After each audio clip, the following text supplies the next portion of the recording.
आज शेतकरी संघटनेनं आज आंदोलन केलंय. काय त्या पाठीमागची पार्श्वभूमी आहे आणि काय तुमची मागणी काय आहे आता?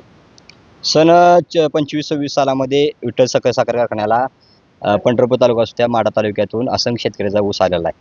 परंतु कारखान्याचा हंगाम संपून 3 ते 4 महिने उलटून गेले तर सुद्धा एफ-आर-पीची रक्कम या कारखान्या प्रशासनाने दिली नसल्यामुळे आम्ही आज स्वाभिमान शेतकरी संघटनेच्या वतीनं एम-डी साहेबांना एक निवेदन दिलेलं आहे.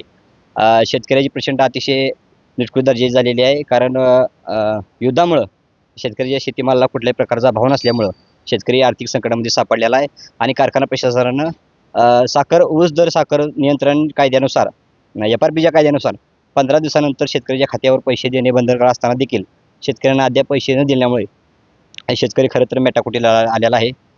गेल्या वर्षी ₹35 दर जाहीर करून शेतकरी हातावर फक्त ₹3000 देण्याची भूमिका या कारखाना प्रशासनाने केलेली आहे आणि उर्वरित ₹100 कालच्या जिल्हा परिषद आणि पंचायत समितीच्या निवडणुकीमध्ये ₹100 देतो म्हणाले, परंतु ते सुद्धा ₹100 अजून शेतकऱ्याच्या खात्यावरती जमा झाले नसल्यामुळे आम्ही आज शेतकऱ्यांनी संघटनेचे सर्व पदाधिकारी येऊन इथे एम-डी चर्चा करून त्यांना तशा प्रकारचं निवेदन दिलेलं आहे. येत्या 8 दिवसामध्ये जर या कारखाना प्रशासनाने शेतकऱ्याच्या खात्यावर पैसे नाही जमा केले तर कारखान्याच्या चेअरमनच्या दारासमोर आम्ही हलगर्जीपणे आंदोलन केल्याशिवाय स्वस्थ बसणार नाही. आज तुमच्या संघटनेतले काही अधिकारी पदाधिकारी देखील कारखान्याच्या संचालक वाढीवरती आहेत. ते काय या भागामध्ये दिसत नाही, त्या आंदोलनामध्ये का दिसत नाही? निश्चितपणानं ते आज बाहेरगावी गेले आहेत. त्यांनी पाठीमागच्या काळामध्ये राजीनामा दिलेला आहे संचालक पदाचा. आम्ही उद्याच्या 8 दिवसामध्ये पैसे नाही दिले कारखान्यानं तर ते आमच्याबरोबर दिसतील आंदोलनामध्ये. हा एकच कारखाना नाही, इतर कोणी कारखाना विठ्ठल सहकारी कारखान्याच्या आम्ही या सत्तेमध्ये असल्यामुळं सुरुवात विठ्ठल कारखान्यापासून करतोय. उद्या परवा आम्ही सहकार शिरोमणी असेल किंवा भीमा दामाजी असेल या सगळ्या कारखान्यात जाऊन निवेदन देणार आहे. काय पुढची भूमिका काय आंदोलनाच्या? आता कारखानदाराने पैसे नाही दिले तर कारखानदाराच्या चेअरमनच्या दारामध्ये जाऊन आम्ही हलगर्जीपणे आंदोलन करणार आहे. कारण आता कारखाने येऊन तर इथं पैसे नाहीत, मग चेअरमनला जागा केल्याशिवाय पैसे मिळणार नाहीत. चेअरमनच्या दारामध्ये हलग्या वाजवल्याशिवाय त्यांना झोपलेल्या चेअरमनला जागा येणार नाही. हलग्या वाजवून आम्ही आंदोलन करू, त्यांना जागा करण्याचा प्रयत्न करू.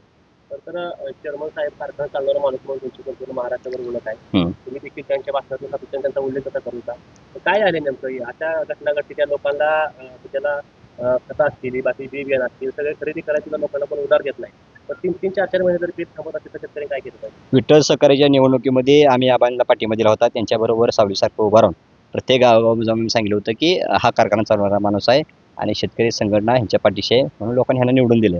आणि आज मात्र आम्हाला वाऱ्यावरती सोडलेला आहे. आम्ही त्यांना आवाहन करतोय की तुम्ही आम्हाला प्रत्येक सभेमध्ये सांगितलं होतं की शेतकरी संघटनेच्या कार्यकर्त्याला आंदोलन करण्याची वेळ येऊ देणार नाही, परंतु आता आम्हाला डोकं बडवायची वेळ आली त्यांच्यासमोर. त्याच्यामुळे त्यांनी आमचे पैसे द्यावेत, कष्टाचे आहेत, आमचे हक्काचे पैसे आहेत. एफ-आर-पीचा प्रश्न आहे, कायद्यासारखं आम्ही कायद्याप्रमाणे मांडतोय. कायद्यानुसार आमचे 15 दिवसामध्ये पैसे देणे बंधनकारक आहे. परंतु आज 3-3, 4-4 महिने गेले तर पैसे नसले तर आम्ही काय करायचं? आज प्रपंच आमचा घरामध्ये आज कुटुंबामध्ये एखादा माणूस आजारी असतो, पेशंट असतात, तिथं दवाखाना किंवा डॉक्टर थांबत नाहीत. पेशंटला उपचार सुद्धा देत नाहीत पैसे भरल्याशिवाय.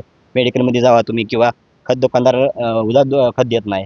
हे पैसे असल्याशिवाय बाजारात सुद्धा शेतकऱ्याची पत चालत नाही आणि म्हणून आम्ही आमच्या हक्काचा आणि कष्टच मागतोय. आम्ही काय जास्त पैसे मागत नाही. आमच्या हक्काचा आहेत, आमचा ऊस गेलेला आहे, ते आमच्या हक्काचे पैसे तात्काळ द्यावेत.